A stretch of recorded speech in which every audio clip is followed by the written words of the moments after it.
We're going to talk about graphing linear inequalities. Do I start my videos always with all right? I probably do.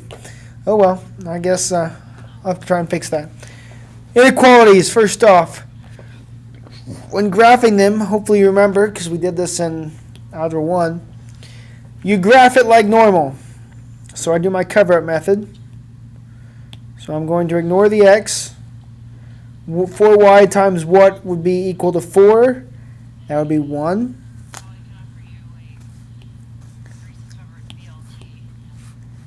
And if I ignore the y, that gets me x has to be 4. Draw a line.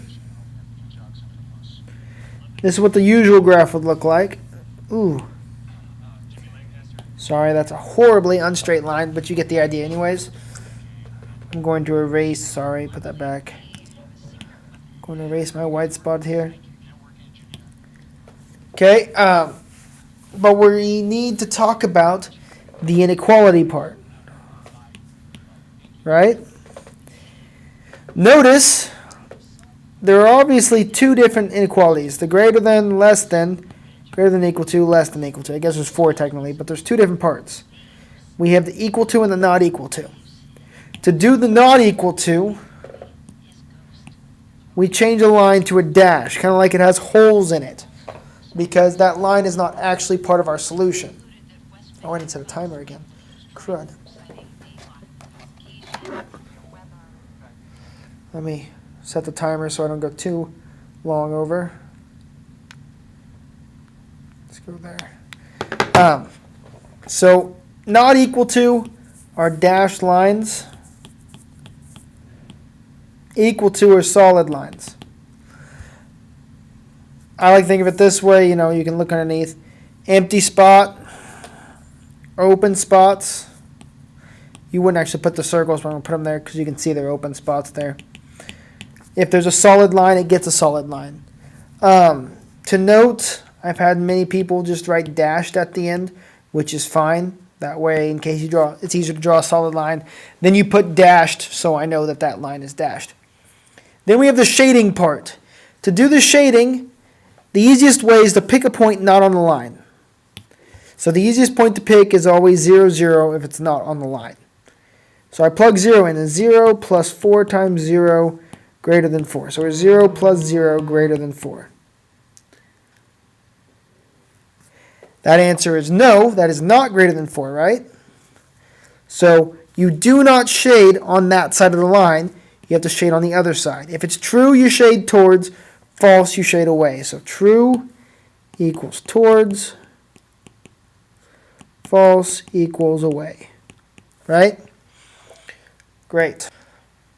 So if Jamie has $15 to spend at the county fair, and the fair costs $5 for admission and 75 cents for each ride, and 25 cents for each game, write an inequality and draw a graph that represents the games and rides she can do. So inequality, we know that her money spent has to be less than or equal to the $15 she has total. We know she pays $5 to get in, then 75 cents for every ride, which we're going to call X. So I'll put a little X up there. And then 25 cents for each game, which we'll put a little, I put a Y. G for game, but we'll put a Y above it so we'll make that a Y-axis. Subtract 5. I get 10 is less than or equal to 75 cents R plus 25 cents G. That is a horrendous G. That's still not great.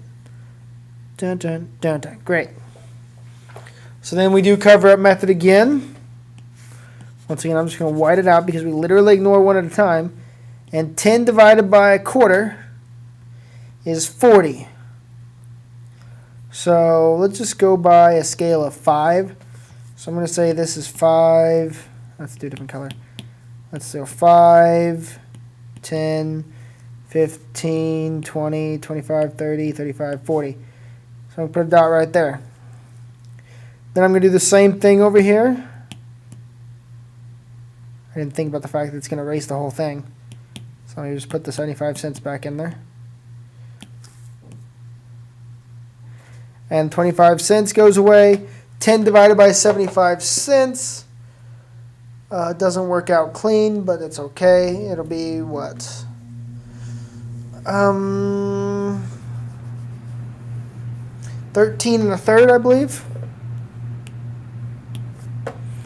So I'm still going by fives. 5, 10. 13 1/3 would be there.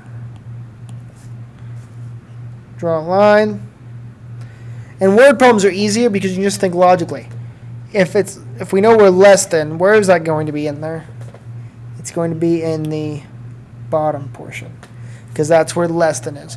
Notice on word problems you don't shade negative. So none of my shading goes out there. It's just under the line. Okay? Absolute value inequalities are the same way. We graph them. Remember, inside forces us left and right. Always the opposite. So I'm going to start -1. And then usually the v goes up 1 over 1. But with the 3 up front, it's actually going to go over 1 up 3. It just makes your slope higher. Ooh, why didn't I draw the line all the way? Okay.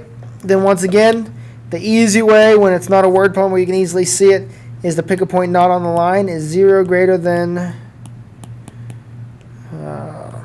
so 0 plus 1 is 1. Absolute value of 1 is 1, right? So I get 0 is less than or equal to 3. Is that true? Yes. So it's true, so I'm going to shade towards that point. And since that's outside the line, it's going to be everything out here. Okay? So not in the middle. We've obviously practiced the shading on our own. Let's do this last one, then we'll call it quits for today. Y equals mx plus b. I start at the -4. Ooh, was that a solid or a dashed line on the last one? Solid line because I had an equal sign. The absolute value could be dashed also. So don't be like me and not pay attention. Sometimes you get lucky, but it doesn't happen very often. Remember slope, it's like 2 over 1. So that'd be up 2 over 1, up 2 over 1, up 2 over 1. The great thing about inequalities is if it is a not equal to so it's a dashed line, you could technically put the dots, but this one is a solid line underneath, so I need to draw a solid line here. Once again, I'll plug in 0, 0. Is 0 greater than or equal to 0 minus 4? So is 0 greater than or equal to -4? Yes, it's true. So all of my points are going to go towards 0, 0, which obviously shades on that side. Okay? As far as shading goes, you can shade like this. I've had people who like to shade like this. I've had people who like to shade like